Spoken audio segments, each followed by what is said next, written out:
New Thought Media Network. We are a global broadcast network of positive music, media, and entertainment, inspiring humanity's evolution along the journey of enlightenment and creating a world of love, peace, empowerment, and prosperity for all. New Thought Media Network. Positively inspiring.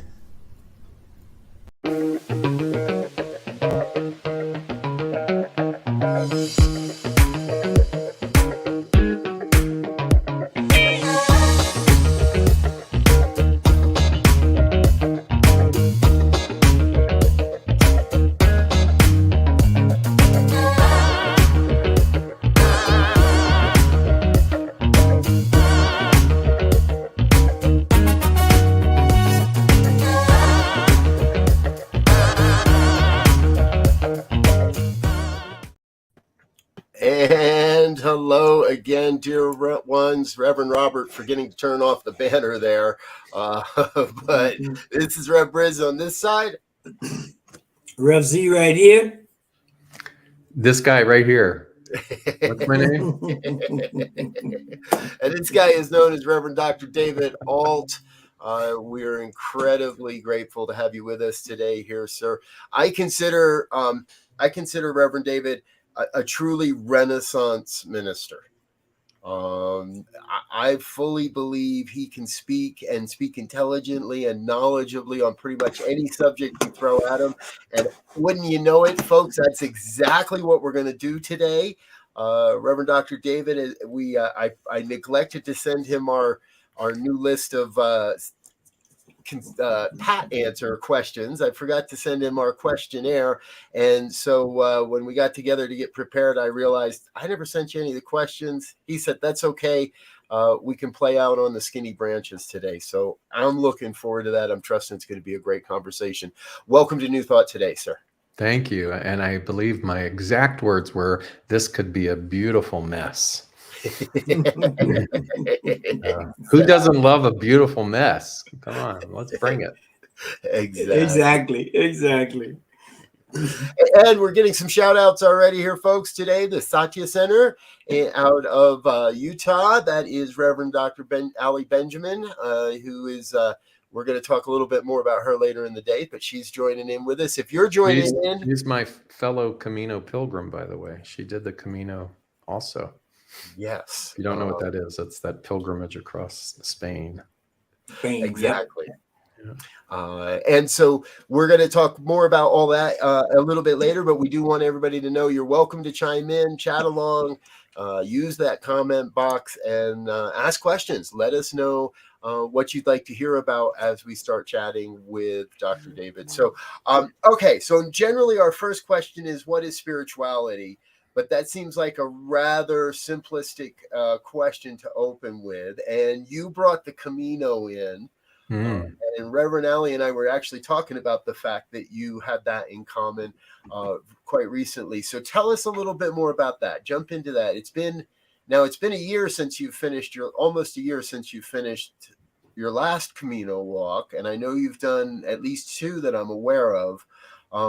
Help us to understand, what's the spirit? How do you define spirituality in light of trekking across the country? Let's see. I can tell you that one of the pivotal awarenesses that happened on the Camino, the word Camino by the name means the way. It is one of the world's most ancient pilgrimages, all the way back to the Middle Ages. Takes you to Santiago de Compostela in Spain, which is where the Cathedral of St. James is. And it's now a system of routes. There perhaps was maybe 1 or 2 that were the legendary routes, but now there are systems of routes that people who walk it are pilgrims. And there was a moment in the middle of my second one this last summer in the heat of July, and I was in the country of Portugal. And there was this mountain that was on the path that day. And I think the nickname of the mountain was Goat Mountain, because only goats should climb it. And I just remember being nauseous in my stomach, and it was 6 a.m., everybody trying to, well, not that many people, but the people who were on the Pilgrim Trail with me that day were trying to get ahead of the heat. And I just remember thinking at the base of that, I wish this was over. I wish this was over. I wish that I was already at the top on my way to whatever the next point was. And then all of a sudden I realized that that's life. That's the human experience. This desire to get out of the present moment, to bypass, if you will, process.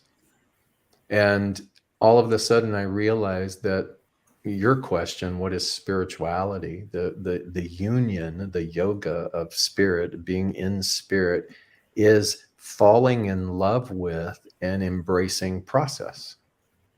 No matter what's going on, no matter how much the seduction of trying to get away from it, medicate it, outrun it, outmove it, that when a soul in a person's body can come to this incredible reconciliation and actually, this sounds ludicrous, but fall in love with process and know that wherever we stand in the development of that is exactly perfect. And I'm standing there and I've got my pack on and it's already hot and I just start walking. And I thought, you know what, David? If you walk 20 steps and you stop and you breathe, and then you walk another 20 steps, eventually you're going to be standing on top of Goat Mountain. You will have ascended that particular feat. And what's wrong with that? So instead of trying to futurize or fear or project, it was this incredible, I know it sounds so simplistic, but it blew me away. And as I was walking my little 20 steps and I stopped, I played a game with myself and I said, I'm going to try to think of something outside of life that is void of process. Couldn't think of a thing. Not one single thing. Everything is process. And so to me, if I were to try to ineptly put words to a definition of something as vast as spirituality, it would be a being that has returned home to the love of process. And yes, yeah, I like that. I made it to the top of Goat Mountain. I like that because it reminds me of one of my stalwarts in terms of embracing spirituality, which is cycles, and cycles are nothing more than a process, just a different way of expressing it. And so, when we look at life from beginning to end, there's cycles within cycles, and some of our biblical scholars would refer to the Ezekiel saw the wheel with the wheel in a wheel, just speaking to that idea that, as you said so well, there is never an end to this. There is always another cycle within a cycle. And so there's no need to be put off or upset, because even if you stop doing what you're doing, you're just initiating another cycle or another process. So the more we can embrace that, the more we can align ourselves with that idea, the easier it becomes. And then you can truly use that phrase that sometimes I think gets misused rather, is that it's all good. Well, and to me, there's these bookends, one is hold a vision. What do they say? Without a vision, the people perish. Hold a vision, whatever it is individualized within you. What is your vision? Trust the process. Now, what happens in between those two things is where the juice is. But hold a vision. Think outside of circumstance. Think outside of your domestication. Think outside of your wounding. Think outside of your social structure. Hold a vision of something so much bigger. What I love about a visionary is that you'll never finish it in your lifetime. Yeah. And a visionary is okay with that. It's not like I'm going to do this, like I'm going to hold a vision, but it's going to be attainable. No, my vision is going to be so big that I will carve away at it, and I'll carve away at it. But the true visionary is realizing that it will never have a finish line. And then I get to trust the process. Yes. And then watch the zigzag that happens, as we all know, in between those two things. Right on. You remind me of my days in the mountains.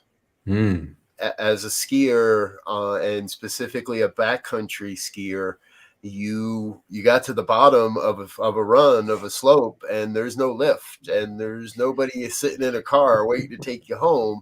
You got to walk back up the mountain, and we would play similar tricks. Take 20 steps and rest, and the next one I'm going to go for 30, and the next one I'm going for from 30 to 100, and now I'm at 100. I'm going to go to 150 in my next set, and before you know it, you're up.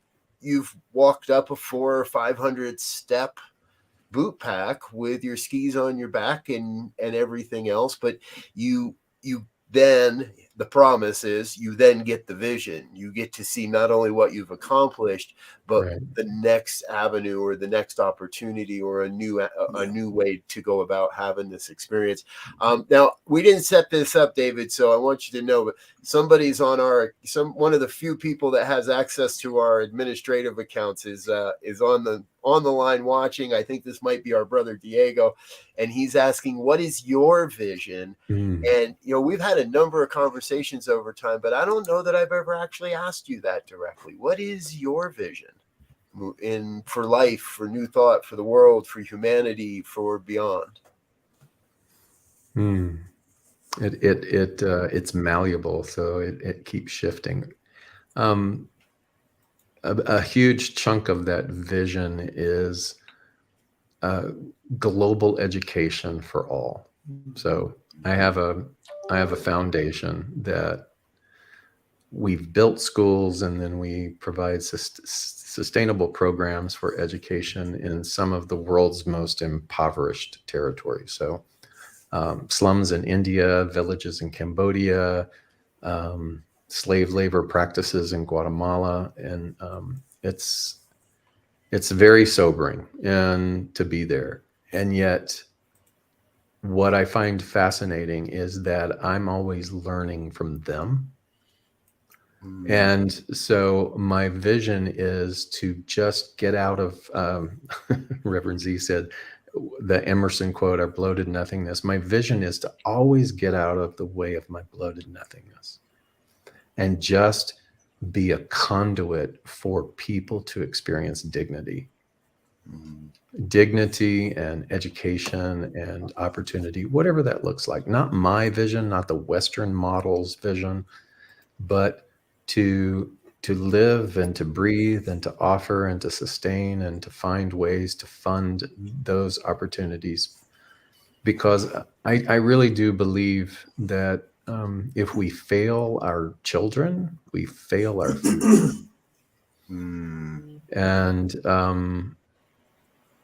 And part of my vision also is to be good at long-term vision and not short-term crisis repair.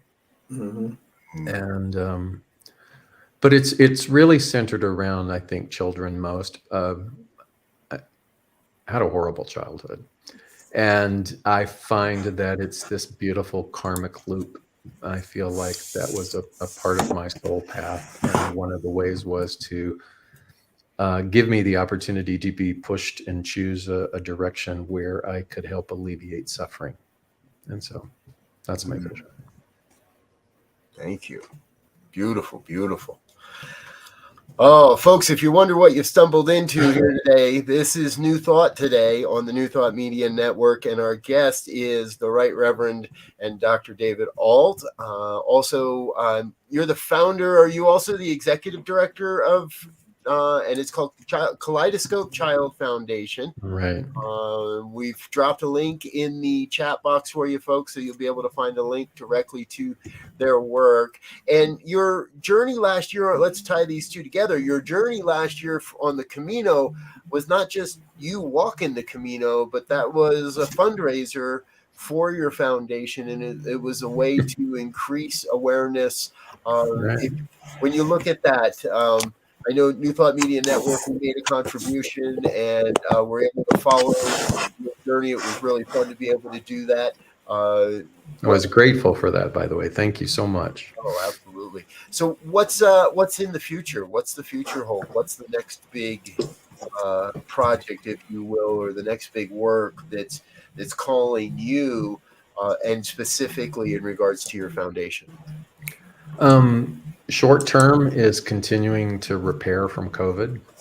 So as the rest of the world, many of those particular village institutions were shut down by the government. And so we have been bandying about and buoying ourselves and putting the curriculum back into place. But one is to continue to raise awareness, going back to Cambodia in the end of October and bringing people this time.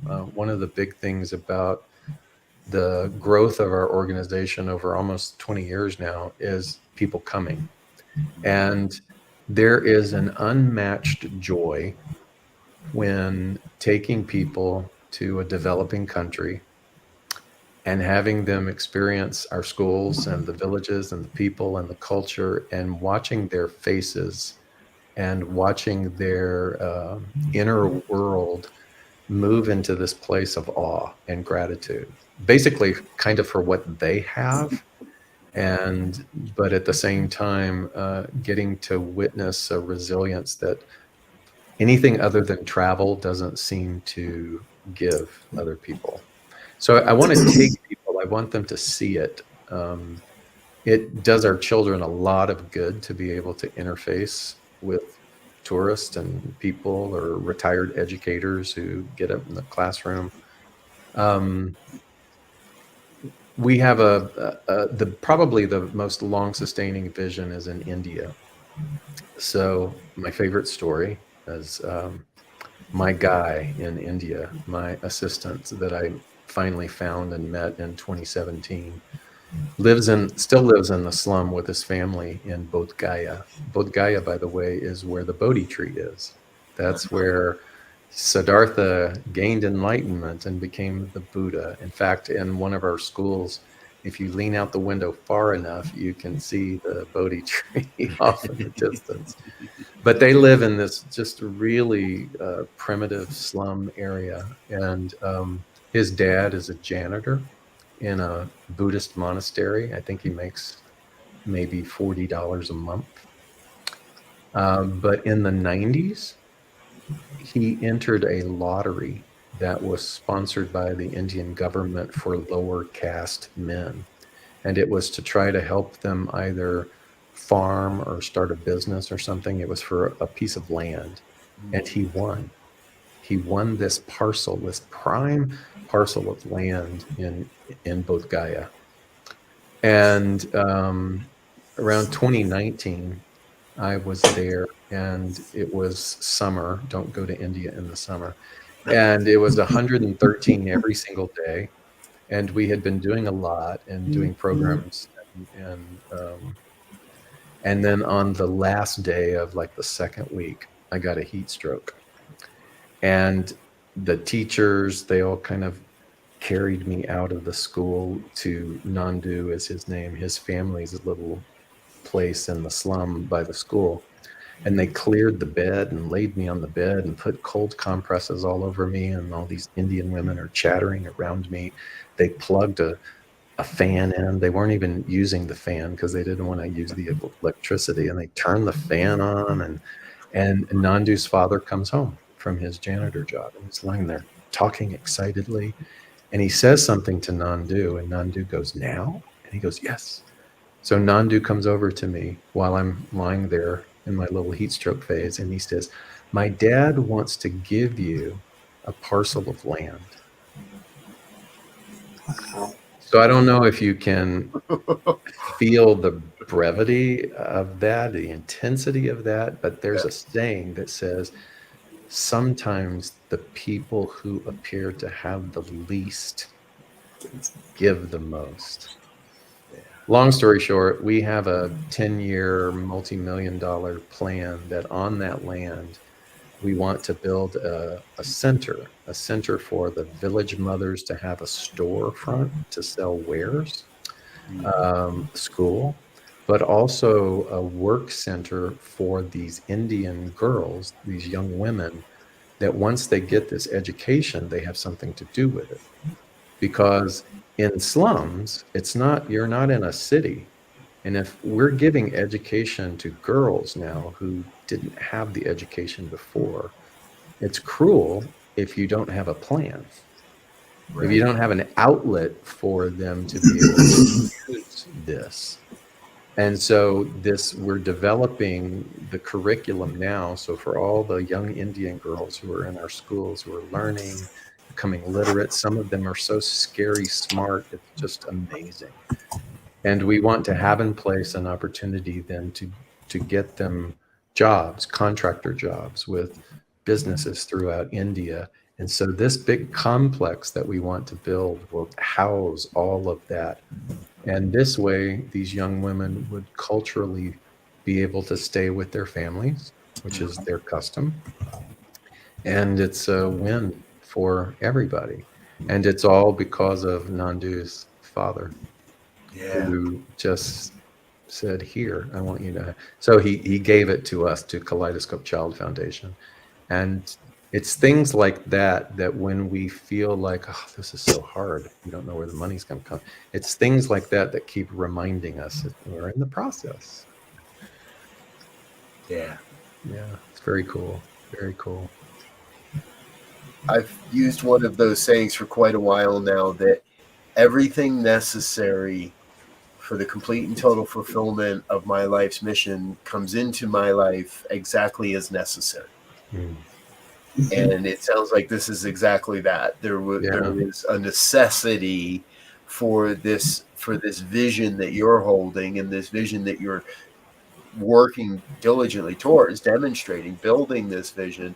And when a plot of land is necessary, a plot of land is going to show up. And when the masons and the carpenters and the tradesmen that are necessary to make these things move forward, if we hold those visions, if we hold to that truth, there's really nothing that can get in the way. Yeah, it's a perfect example of your idea of process. As the process developed, those things that are needed at that point in time show up. And they'll show up whether you want them or not, because obviously you had no idea it was about to show up when you're sitting there trying to cool off. And so that's the whole beauty of understanding the process and putting ourselves in the right relationship with it. It just works out beautifully. Absolutely. Absolutely. Well, we do have another question, and this one's coming through loud and clear. From the story you were just sharing with us, how do we get young people around the world to embrace a new thought, perspective, and approach to life and to the work we're doing in the world? I would say look at the language of how do we get to, and maybe set that aside. I don't know if it's the most advantageous of our energy and our aim to try to get somebody to do something, but to live the thing that means the most to us within this umbrella of new thought principles. And what's beautiful about that is that that's different for everybody. You know, what is a representation of a new thought principle, or the entirety of a movement, is going to have my brand, it's going to have your brand and your brand. And so when we can honor what resonates for us in the way in which we speak about it and interface with other people and give that, then people who obviously are attracted to that particular brand will come. You know, young people, they're very smart. They're smarter than we are. Well, I'll just talk about myself. They're much smarter than me, and they can smell when they're being recruited. And I don't think that it's. I think that there is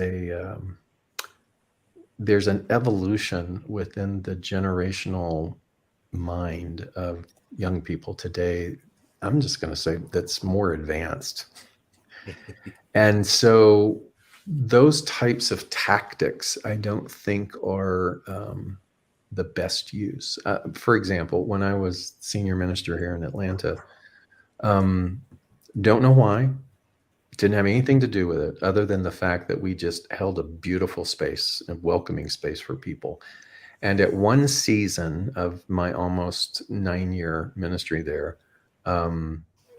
there were about close to 40 young adults ranging from 19 to 39.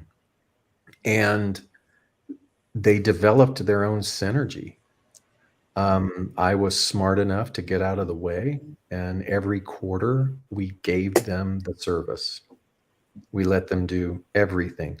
They self-organized. They gave themselves a name. They became a presence within the greater Atlanta community. Season for Peace and Nonviolence, I said, you all are in charge of the music. You go out into Atlanta and you find people that has a message that is congruent with Martin Luther King Jr., with Gandhi. You invite them to come. We will showcase them. We will pay them. We will do whatever. But you're in charge. And giving them that was one of the smartest decisions I ever made, because that collective became so empowered and so brilliant that Science of Mind magazine did an article about them. It's like, what's your secret? How did you do it? It's like, there's no secret. And then here's the interesting part. About 2.5 years into that, it began to dissipate. And as it should, each of those individuals went out into the world and did their thing. And here's what others would say. Oh my God, we can't let them go. Oh my God, how do we recreate this? And I said, you're missing the point. Right. The point is, we did exactly what we were supposed to do. We were to be wise enough to see something that was ready to be nurtured, nurture it, and send it on its way. That's the paradox within organized structure. Is so much of our focus is on keeping and getting, rather than the process of, hey, you nurture who's in front of you, and if they go, great. Hopefully they go out into the world with a better strengthened wing than when they came in here. And we don't look at that then as a failure. And so again, it doesn't mean that we don't look at growth. We don't do all of the things we have to do, but the paradox, you have to have a paradoxical mind that honors form, but doesn't cling to it. And so those group, Jafon Seeley, who you might know, was in that group, he writes for Science of Mind magazine now. He's a brilliant corporate speaker and trainer, and one went off to be a lawyer in Spain. I mean, they just did amazing, amazing things. And I find I have to remind myself, because I do it too. When something seemingly worked, I want to hold on to it rather than going, wasn't that nice? Yeah. And allowing it to be like vapor and just honor it and be in position and open for what's next. Beautiful. It sounds like the secret is say yes and get out of the way. Well, it's hard to, it's a little condescending, for us to always say, let it go. So I stopped saying let it go and I just go cling lightly. Cling lightly.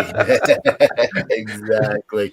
Well, cling folks, lightly. We're clinging lightly to our schedule here for this program today. So we are going to take a quick break, let a couple of our sponsors say hello, and give Dr. David and all of us just a quick chance to take a sip of water.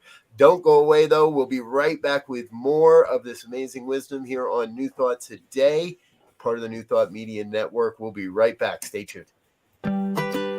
Happy birthday, Camp Cedar Ridge. We invite you to come camp and celebrate our first year while in sacred service. May 19th through the 21st, we'll be restoring our beloved meditation labyrinth. Come camp with us for the weekend, and all we'll ask you to cover are the meals. Vegetarian, vegan, and gluten-free options are available. That's the weekend of Friday, May 19th to Sunday, May 21st. You can bring your own tent or act fast and register for one of our glamping tents or bunkhouse beds while supplies last. We do have limited indoor accommodations for an additional fee. Find more details and registration at campcedarridgeor.org/lab.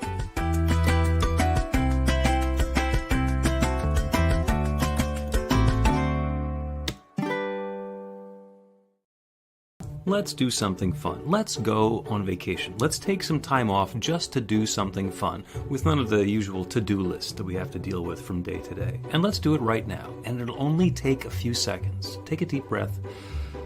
Let it out. Take a break. Give yourself the gift of a moment. Allow yourself to stop doing and simply be. Because you are a bright light of love, and for you, being is more than enough.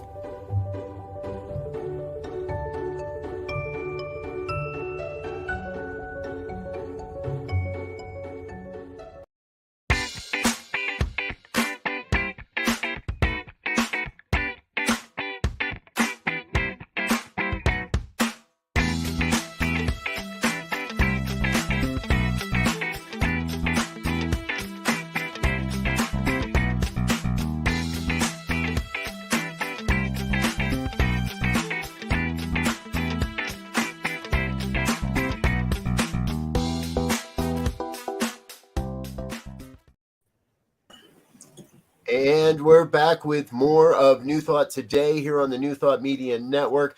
I'm Reverend Robert here with my co-host, Reverend Elzia Sekou, and our special guest, Reverend Dr. David Ault. Now, before the break, we were talking about clinging lightly, and I really like that idea because we've also been talking today about how this philosophy, New Thought, actually shows up and becomes relevant out in the world.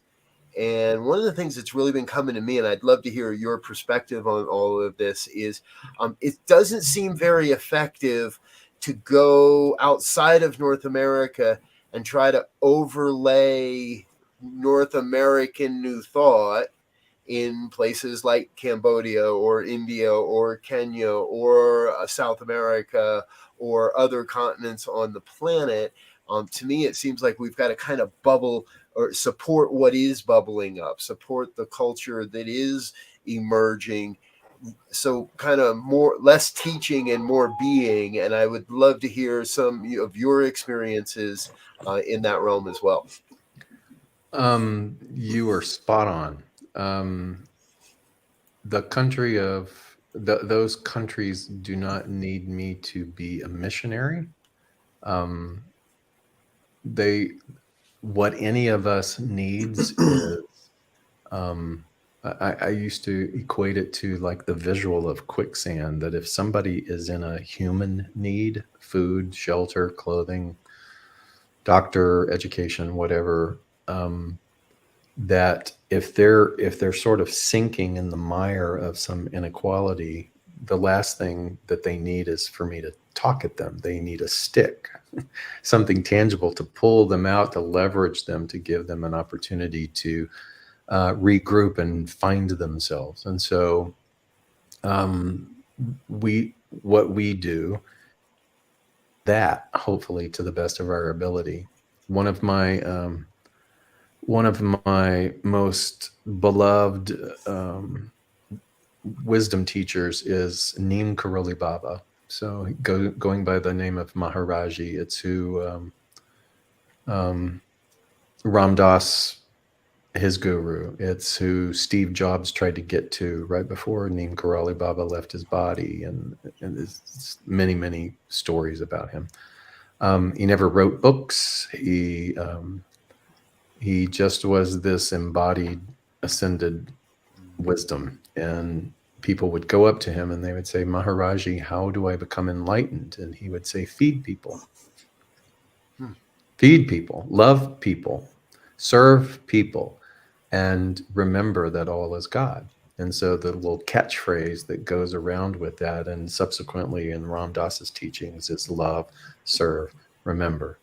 And so to be an embodiment of what it is that we teach and the philosophy of that, to me, there's no more simplistic, to the point, lasered, powerful way to do that than to love people and to serve people and to remember the principle amidst even all of its apparent absence, that there is God somehow. There is only one power, even in the madness and the human chaos that we experience. And never underestimate then the potency of that. You, Robert, were saying about, we were talking earlier about intentional living and helping people and doing the things that need to be done in order to bring and restore greater senses of dignity and hope to individuals. And as the world continues to experience its yin-yang chaos, that will always be needed. That's what a bodhisattva is. Is a person who is dedicated to helping alleviate the suffering of humanity. And yet by doing that, here's again the bigger paradox. And this is something that I've been teaching on lately that's just mind-blowing to me. And that is that yin-yang will always exist. It's baked into the experience, meaning that there will always be this polarity, this light and dark. And so the idea that we're going to eradicate that is a misconception of understanding the wisdom of the cosmology of all of this. And so the paradox is that even in spite of yin-yang's presence within this plane of form, will I still get up in the morning and still love? Right. Will I still get up in the morning and serve people? Will I still get up in the morning and ignite my personal passion and go after my endeavors, even though I am aware that there will always be this game of light and dark?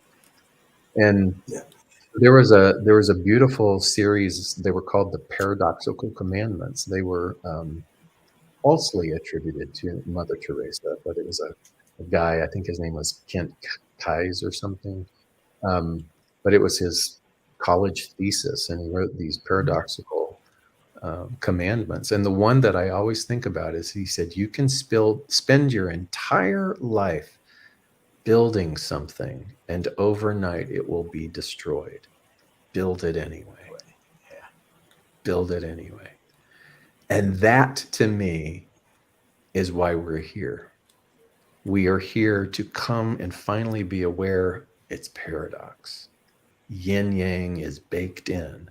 Will I still love anyway?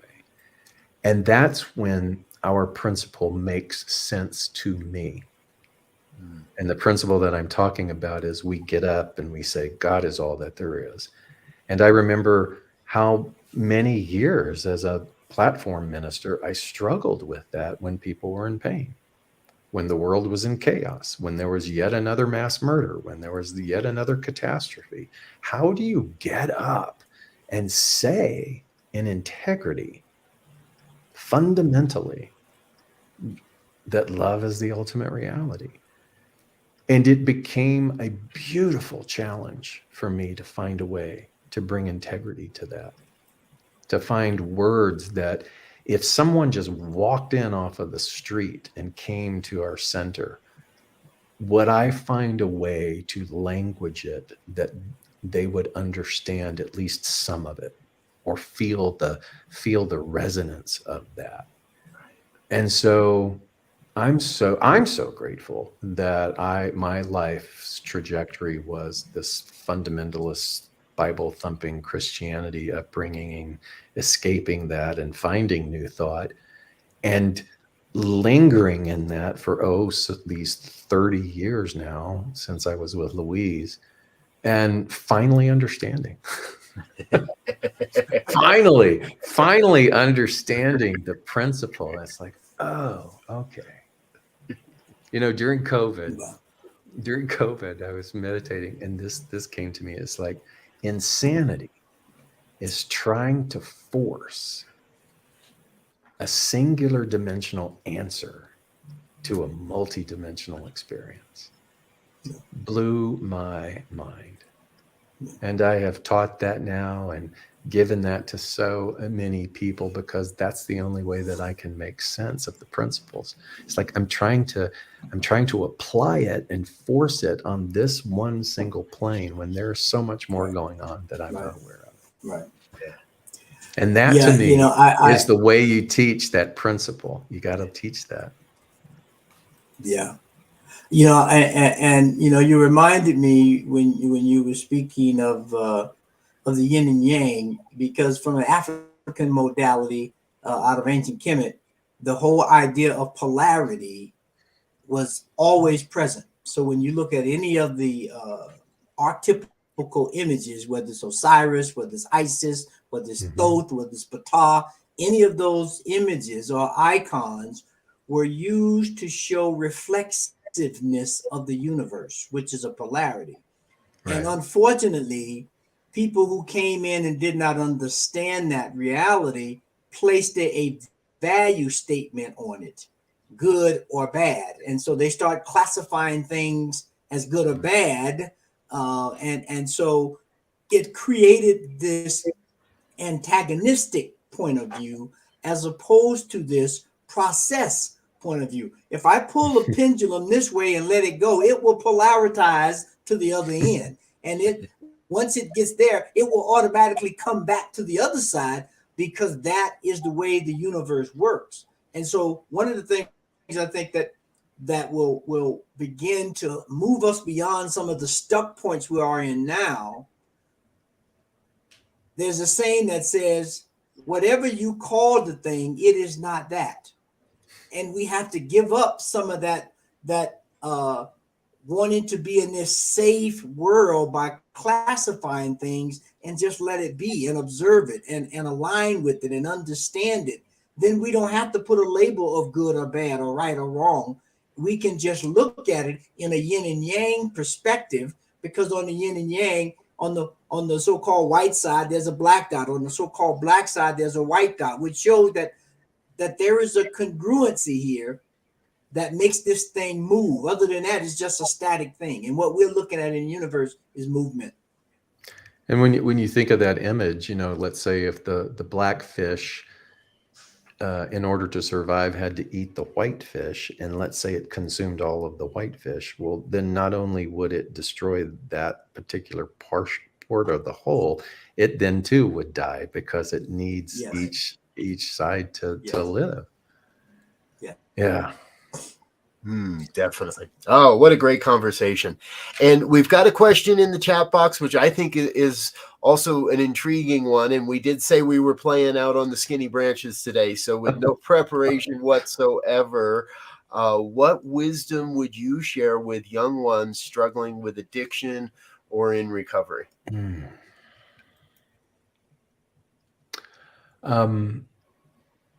I would be mindful about sharing, first of all, and I would just first begin to be with them in their particular situation, and find language and find service and find opportunity to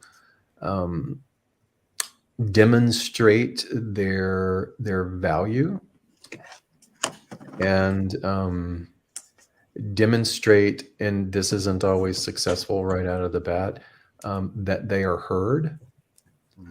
And yet still, even with that, there are many nuances and many things that come with the various forms of addiction and the pain that it masks. And no one that I've known has ever been able to just lift themselves out of that singularly, white knuckle it, so to speak, and have any kind of sustainable resurrection of joy. That it takes an atmosphere, it takes an environment. You know, there's a thing about we imitate what we're close to. And that's why I think recovery programs work, because you're close to then people who are striving and supporting one another. And so it's critical, I think, to become mindful about who you surround yourself with, whether your issue or your challenge or your hiccup in the road is labeled as big or small. It doesn't matter. It's a mindfulness choice to begin to notice your environment and to begin to notice. And I came across this great statement because I was teaching out of this book earlier in the year. It's called Atomic Habits. I don't know if you've heard about it, but it's very, very popular. Atomic habits, meaning, you know, little small incremental things that you adjust in your life. Fabulous book. But he was talking about environment, and he said this: one of the most effective things that you can do for your life, for your habits, for your soul, is to join a culture where your desired behavior is already the normal behavior. And just the way that he languaged that is to align yourself or immerse yourself in a culture where your desired behavior is already the normal behavior. And so when I think about folks with addiction, again, environment plays such a huge part of that.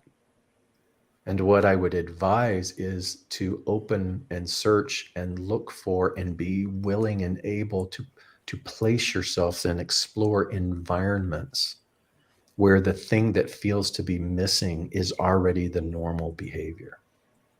Yeah.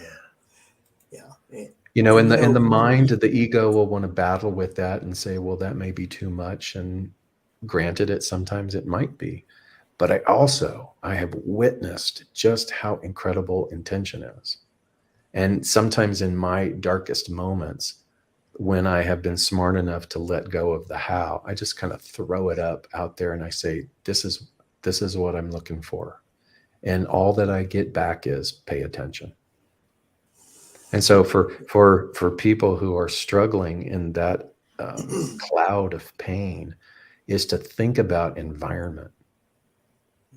Where can I go? What is the environment that the desired behavior is already the normal behavior?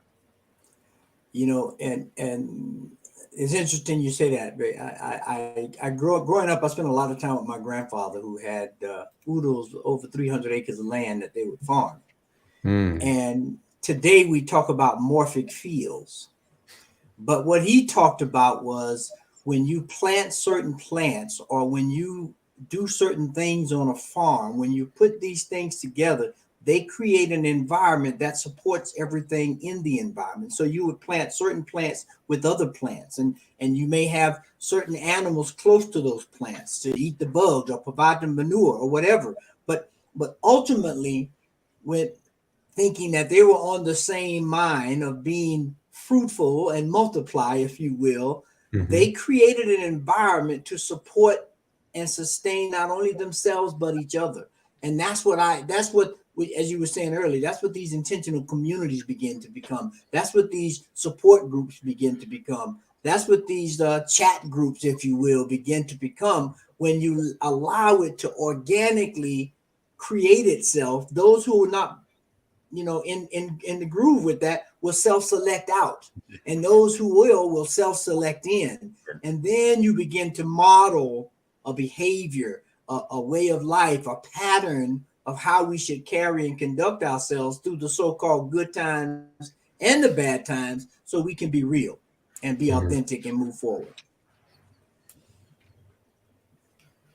There is a brilliance to environment, and It also causes us to consider the mindfulness of any environment and to trust ourselves when sometimes we outgrow environments, and that's okay too. Yes. And I always say, be mindful of, if I'm going to leave an environment like this, I'm probably going to enter into the next environment like this.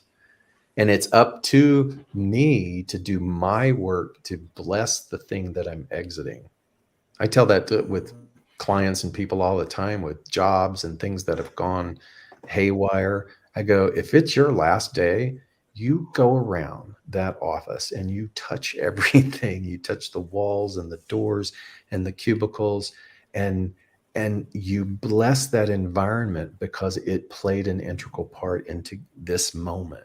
And you want to be really clear that how you do anything is how you do everything. And your energy is where you last left it. It's not about being self-righteous. It's about you becoming mindful of your environment.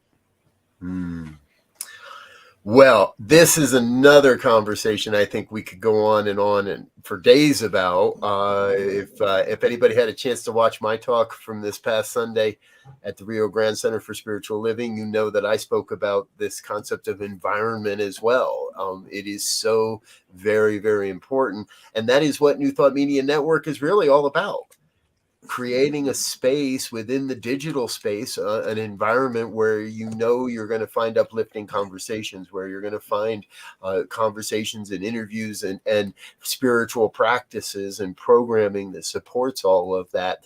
And speaking of supporting all of that, that means that's that time, folks, to say hello and thank you to our donors, our sponsors, those people that are putting money in the kitty and making all of this continue. So we're going to take another quick break. I'll let Dr. David take a sip of water. We'll share a little bit more from our sponsors, say thank you to everyone that's making this happen. We'll be back in just over a minute with our final thoughts and a bit more here on New Thought Today. Don't go away. Stay tuned. We'll be right back.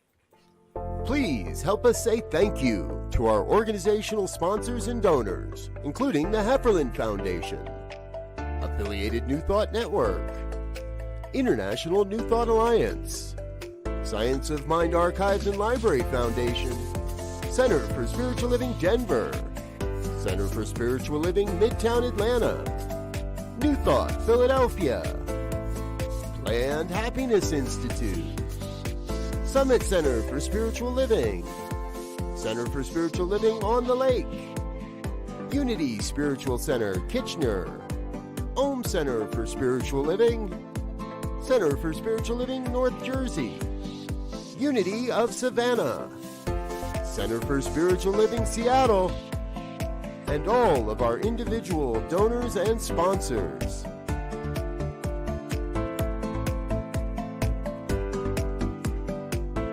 Thank you for being a part of the New Thought Media Network. Please come be you. Yes. Thank you, dear ones, for being a part of what we're doing here on the New Thought Media Network. If you'd like to get your name or your organization added to the next version of that video, please head on over to our website, ntmedia.org. Click on that donate button and then make it a monthly donation. Any amount helps and supports moving this message out into the world. And what we trust is that more and more people are hearing this, more and more people are watching these programs. And so more and more people are being touched by the mighty message of the New Thought philosophy. All right, Dr. David, again, thank you so much for being with us. Before you go, we do want to let everybody see a little bit of what your website looks like. If you want to catch up with Dr. David, this is the perfect place to do it. davidault.com. Great information here, and also here on the revisioning practice. I just had a chance to be a part of that class with you not long ago. And Kaleidoscope Child Foundation, you can find links for all of his stuff and what Dr. David is doing in the world right there on his website. Again, davidault.com. All right, we are at that point, gentlemen, where we always finish off with some final thoughts, and we always have a little bit of, let's say, give and take. We're talking about paradoxes today. We're giving a little bit of give and take between LZ and I, and who gets to go first. and who bats cleanup, because generally the first two people really do a great job of recapping our show, and the last person is left sitting there going, yeah, what they said. However, I'm pretty sure I went first last week, which means I think it's your week, Z, to start us off with our final thoughts. Well, I have a great one, I think, based on Dr. David's whole story about making it up the mountain. So I just want to leave with this one thing. By the yard, it's hard, but inch by inch, anything is a cinch. So I'm going to just leave it right there. All right. Thank you. Dr. David. What did I say? Everything is process. Everything is process. And to try to rush that, avoid that, is just cause for suffering. So the more that we can be here now, the more we're going to be able to witness and be available to all of the good. You just said them, the immortal words by Ram Dass, be here now. Be here now. And one of my big takeaways from today is this piece of the paradox. I love to talk about it's a both and, there's always a both and, but there is the paradox, and being able to be in that and still come out saying, okay, I'm ready for what the day brings, and I'm here, I'm ready to serve. So thank you, Dr. David, for being with us. We do hope that you'll come back and join us again sometime. Absolutely. Thank you. We'll be happy to create a program just for you anytime you want as well. So, folks, please stay with us. We'll be back again next week with more. Next week, we've got the Right Reverend Dr. Dennis Merritt Jones is going to be with us. We'll have a great conversation with him. So please tell your friends, let your people know what we're doing here on New Thought Today. And of course, you can catch this conversation with Reverend Dr. David immediately following the end of this broadcast. Send your folks and your friends over to our YouTube channel. We really do appreciate the likes, the share, and the viewing that people do over on there. Lots of great shout outs here at the end of the show. Peace and blessings from Reverend Adrian Moore, Tanya Matten, excellent talking. Thank you for all being here. Satya Center saying thank you. Also, an unidentified Facebook user.